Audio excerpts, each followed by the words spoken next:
Okay, I can't see you now. Sorry, can you say that again? I can't see you. How did it go? I It's see okay. I just need only. to. Well, I'm so sorry. No, please don't worry about it. These things happen.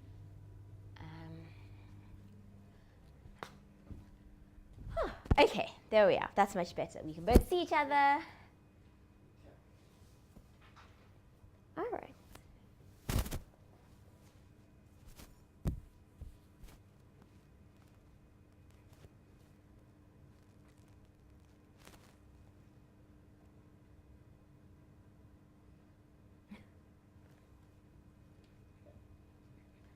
Do you want me to? Am I okay here, Zeus? Yeah, all good. Okay.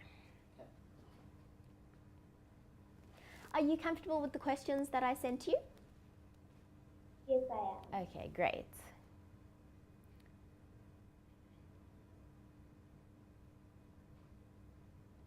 Yeah, I'm good to go, Joshua. Okay.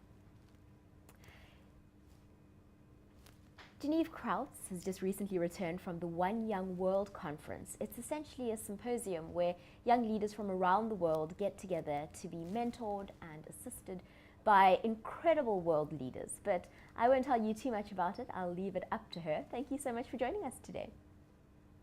Thanks for having me. Now, for those who don't know, can you explain to us what is the One Young World Conference? Okay, so One in World is a global sport. It was founded in 2009, Kate Robinson and David Jones, and the corporate partner at the time was Harvard. So what it essentially does is it brings together 1,200 young leaders from across the globe, as well as world leaders and industry leaders. And we would discuss and really try and get into the nitty gritty of various topics and rip it apart and try to find solutions, which is really what the aim is. Now, tell us about how you ended up in Dublin this year for the One Young World Conference.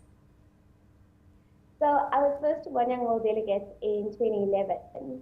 At the time, I had owned a chicken farm. It was a social enterprise. And what happened was from the spin-off from my first encounter with One Young World was I created a fashion platform, a business fashion platform called Designer and Agent Showcase Africa. Essentially, what we aim to do is we aim to equip fashion designers with the business skills required to turn their creative enterprise into a functional business, a sustainable business. And so that's how I ended up being selected to be a delegate once again. I'm actually returning ambassador this year. Congratulations, that's really phenomenal. Now, Thank speak you. to us about some of the speakers and the mentors that were present this year.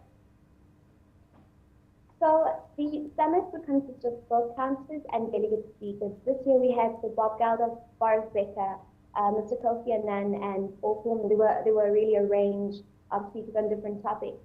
And we also have some delegates coupled with that. So I remember for me there were about 4 delegates that really impacted my life personally. There was a human rights plenary session where Amir Ashur was speaking on various rights and right violations and that sort of thing. And the statement he made was ISIS does not represent Muslims, which was so powerful for me because it's a young person making this declaration.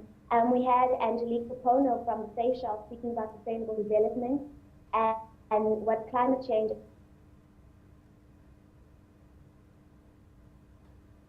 Another gentleman from Kashmir, his name was Shazad Hakim, and he spoke about how many people are being murdered and disappear, and nothing's being done about it. And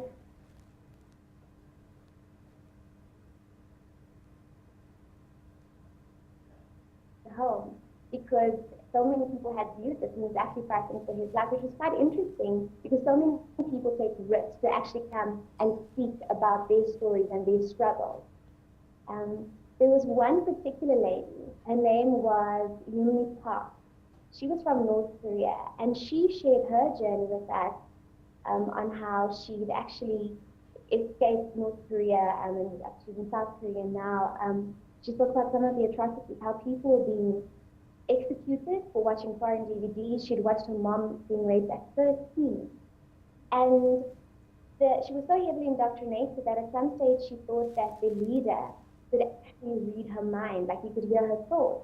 And she said that freedom was a word that she couldn't even think of. And I mean, when we think about the fact that when we consider our own past and where we are today, it really leaves us very grateful for where you are. And I think she had quite an effect on most of us at the summit, just to think that we have liberty, we have the right to breathe and to exist. And in some parts of the world, even those rights those freedoms are determined by other people. Yeah. Now, coming back from the conference, from One Young World, what type of messages and skills are you hoping to implement in your life and in your work? So I remember with the plenary session, the special session with Anthony Jenkins, he said, once you decide to act, then you will. So once you decide to have an impact, then you will. And the constant message for me with One Young World is to be a doer. We always look at the challenges we face, we look at unemployment, and we complain about those things, but what are we doing to try and actually have an effect in those industries? And for me personally, there's another project that I've just embarked on, two smaller projects from the fashion to rights that I hope to get up and running in the next 6 months.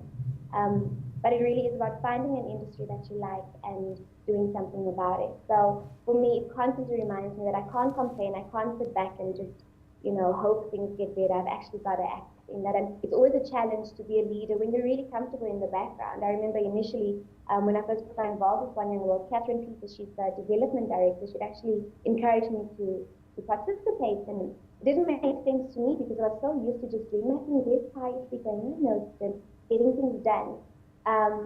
And she'd actually challenged me to just step up and do. And that's really one of the big lessons for me, once again, is to step up and do. Now, of course, the One Young World was hosted in South Africa, in Johannesburg last year. And of course, there really are lessons that we can implement from One Young World in our everyday work and life. So what would your message be for South Africans coming out of this conference? I think that we need to own our community. I understand that we all have so many different challenges and, the world needs so much fixing. But I'd like to encourage South Africans to find a particular area of interest and try and make a difference. Try and find something small that you could do to contribute to that. At the end of the summit, every year you sort of go, there's so much wrong in the world, where do we start? And it's fairly overwhelming, but the point is to just take one small step. Trying to find an activity, find if you love children and orphanage, old people, go and spend time with them. But it really is about doing the smaller things that contribute to the bigger things. That encourage people to start, taking initiative and trying to have an impact, even if it's just on a smaller scale, on a small community scale, a neighborhood scale, because it does contribute to the biggest things. Well, thank you so much for speaking to us today. Brilliant. Thank you so much. Thank you. That was wonderful. And I will send you the... Is that okay? Did I answer the question? Yeah, it was absolutely brilliant. Absolutely perfect.